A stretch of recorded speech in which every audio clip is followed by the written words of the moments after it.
Good evening. This is All India Radio and I'm Gaura Dhawanlal with the news at 9.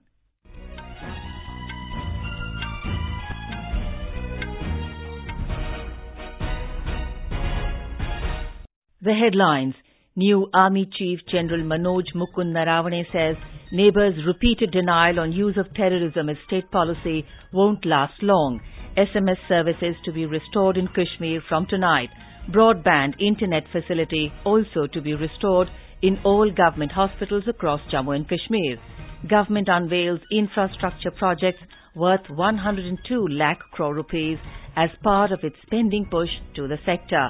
Indore continues to top the Swachh Survekshan among cities with a 10 lakh plus population.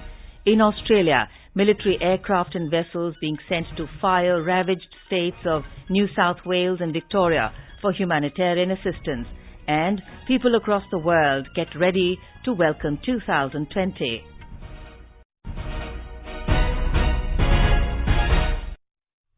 Giving a strong signal to Pakistan, the new Army Chief, Manoj Mukund Naravane, today said that the neighbour's repeated denial on the use of terrorism as state policy won't last long. In an interview to a news agency hours after taking charge as the Chief of Army Staff, General Naravane said the Indian Army is fully prepared to tackle any eventuality. As far as the neighbours are concerned, trying to use terrorism as a tool of state policy, as a way of carrying out a proxy war against us while maintaining deniability. However, this state cannot last long. We are aware that there are terrorists on the other side in various launch pads waiting to cross over, but we are fully prepared to meet this threat. We have a strong counter-insurgency and counter-terrorist grid, which we keep modifying as per the inputs that we receive, and we are fully prepared to tackle any eventuality. General Naravane said the situation in Kashmir has improved significantly after the abrogation of Article 370. Former Army Chief General Bipin Rawat, who demitted office today, thanked all Army personnel and their families for extending full support to him during his 3-year tenure at the helm of the 1.3 million strong force. General Rawat gave a special compliment to soldiers on the northern, western and eastern borders who are braving tough winters and icy winds steadfastly in guarding the country.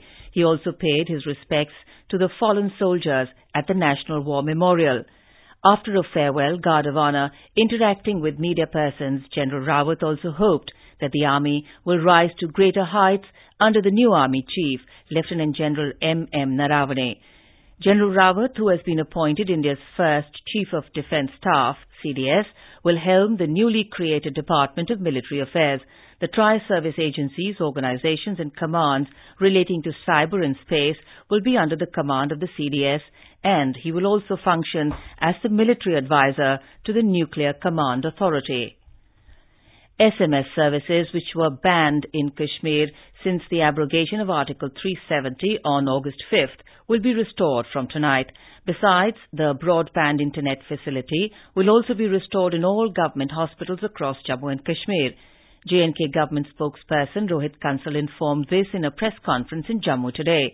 He also said that toll plazas at Lakhanpur in Kathua district, Lower Munda in Anantnag district, railway stations, airports and all other places across the Union Territory will stand abolished from tomorrow. He said that due to this, the Union Territory will incur a revenue loss of 1,500 crore rupees.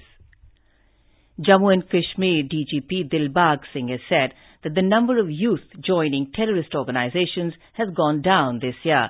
Addressing a press conference in Jammu today, he said that 218 youth had joined terrorist ranks last year, while this year the figure stands at 139.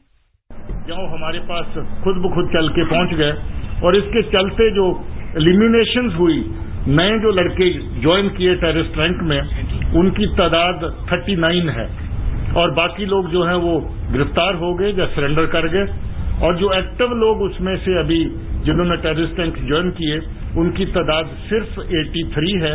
बाकी लोग जो 139 में से या मारे गए या पकड़े गए. The DGP said that as per their record, around 130 people managed to infiltrate this year compared to last year's figure of 143. He said that the number of terrorists who have been active for a long time has gone down from 300 to 250. Terrorist की जो shelf life होती है, active होने से जब तक वो मारा नहीं जाता, वो पहले से घट के बहुत कम हो गई है और कुछ एक जगह पे तो एक दिन भी रही। आज ज्वाइन किया और आज ही शाम को उसका कहीं ना कहीं जो है वो किसी जगह फोर्सेस के साथ एनकाउंटर हुआ और उसमें मारा गया। तो 24 घंटे से लेकर के तादाद उनकी जो है वो लगभग 2-3 महीने की एवरेज रही ज्यादातर केसेस में, और बहुत पुराने जो टेररिस्ट बड़ी देर से जो एक्टिव हैं उनकी गिनती इस वक्त बिल्कुल कम है। The government has said that development in Jammu and Kashmir and Ladakh has picked up pace after the abrogation of Article 370. Briefing reporters in New Delhi today, Minister of State in the PMO, Dr. Jitendra Singh, said the NDA government will accord the same priority to Jammu and Kashmir and Ladakh, which is being given to the northeastern states. He said more than 800 central acts are now applicable to the new union territories after the abrogation of Article 370. प्रधानमंत्री श्री नरेंद्र मोदी के निर्देश अनुसार जिस प्रकार से पूर्व उत्तर को एक विशेष ध्यान दिया गया था, एक विशेष फोकस दिया गया था, उसी प्रकार का प्रयास और उसी प्रकार की पहल जम्मू कश्मीर और लद्दाख के नवनिर्माणित केंद्रीय शासित प्रदेशों को भी देने की योजना है। This is All India Radio giving you the news. For quick news updates, visit our News on AIR app and follow us on Twitter @AIR News Alerts. You can also visit our website www.newsonair.com. Finance Minister Nirmala Sitharaman today unveiled infrastructure projects worth 102 lakh crore rupees that will be implemented in the next 5 years as a part of the government's spending push to the infrastructure sector. The Finance Minister informed this while releasing the report of the Task Force on National Infrastructure Pipeline (NIP) for 2019-2025. Ms. Sitharaman said that in his Independence Day speech, the Prime Minister spoke about investing 100 lakh crore rupees in infrastructure. Within 5-6 months after the announcement was made, the task force was formed. Now today they have come up with, for the 100 lakh crore that we had committed, 102 lakh crore worth of projects. The task force in only 4 months held 70 different stakeholders consultation, and the stakeholders consultations were with the ministries, state governments, infrastructure companies, developers, bankers, NBFCs, and also with PE players and industry association. Ms. Sitharaman said another 3 lakh crore rupees worth of projects are likely to be added to this pipeline. She also said energy projects worth nearly 25 lakh crore rupees have been lined up, and another 20 lakh crore rupees in road and about 14 lakh crore rupees in railway projects have also been lined up. Union Minister for Housing and Urban Affairs Hardeep Singh Puri today announced the results of the Swachh Survekshan League 2020 for the first and second quarters in New Delhi today. Indore continued to be on top among cities having a 10 lakh plus population during both the quarters. Mr. Puri also rolled out Swachh Survekshan 2020, the 5th annual urban cleanliness survey. It will be conducted from the 4th to the 31st of next month. Briefing the media, Mr. Puri said the focus of the ministry has always been on ensuring the sustainability of the sanitation value chain, as is evident in the Swachh Survekshan League 2020 parameters, where wastewater treatment and reuse and fecal sludge management have been given special attention.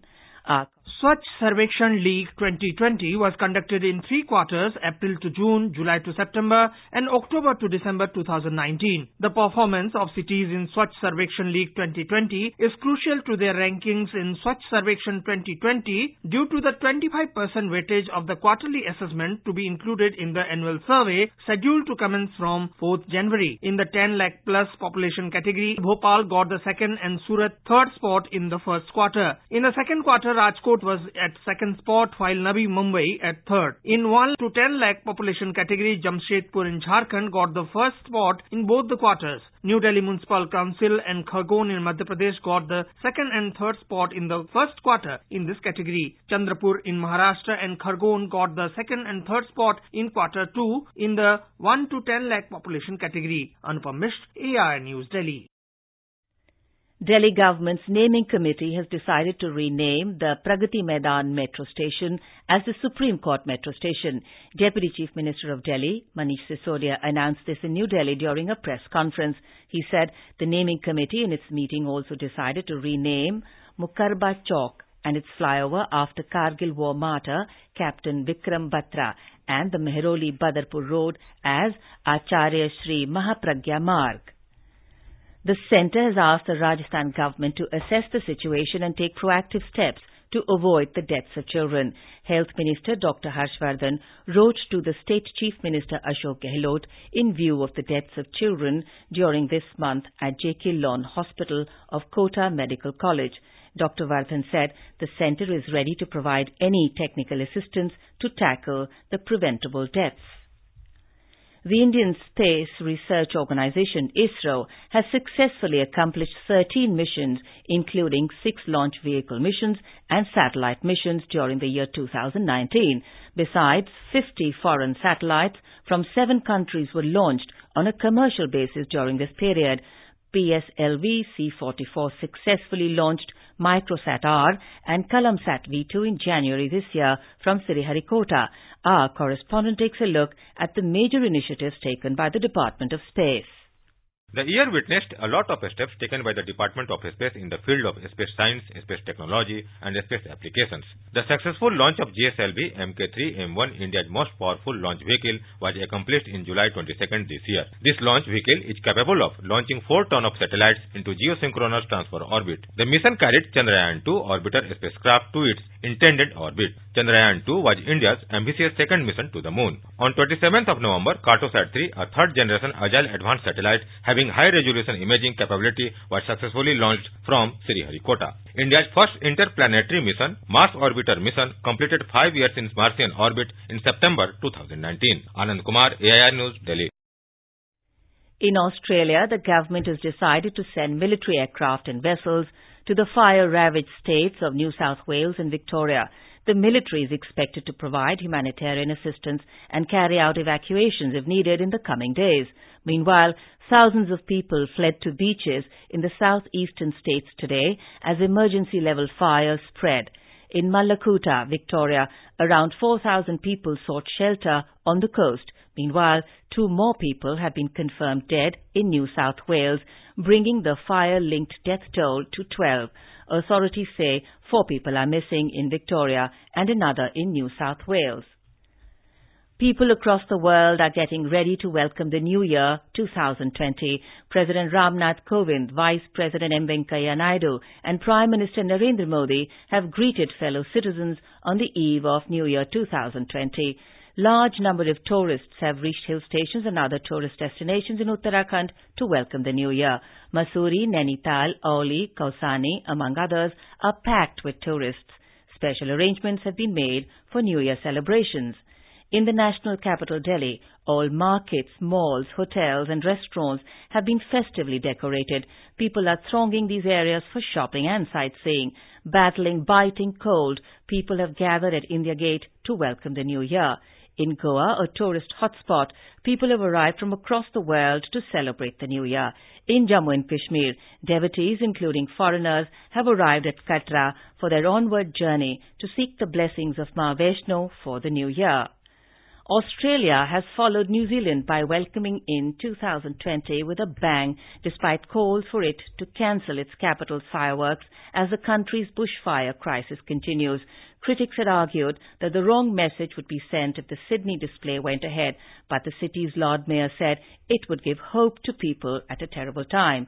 Earlier, Auckland became the world's first major city to celebrate the start of the new decade. And now, before we close, the headlines once again. New Army Chief General Manoj Mukund Naravane says neighbours' repeated denial on use of terrorism as state policy won't last long. SMS services to be restored in Kashmir from tonight. Broadband internet facility also to be restored in all government hospitals across Jammu and Kashmir. In Australia, military aircraft and vessels being sent to fire-ravaged states of New South Wales and Victoria for humanitarian assistance. And that is all in the news at 9. With good wishes for the new year from all of us here. Good night.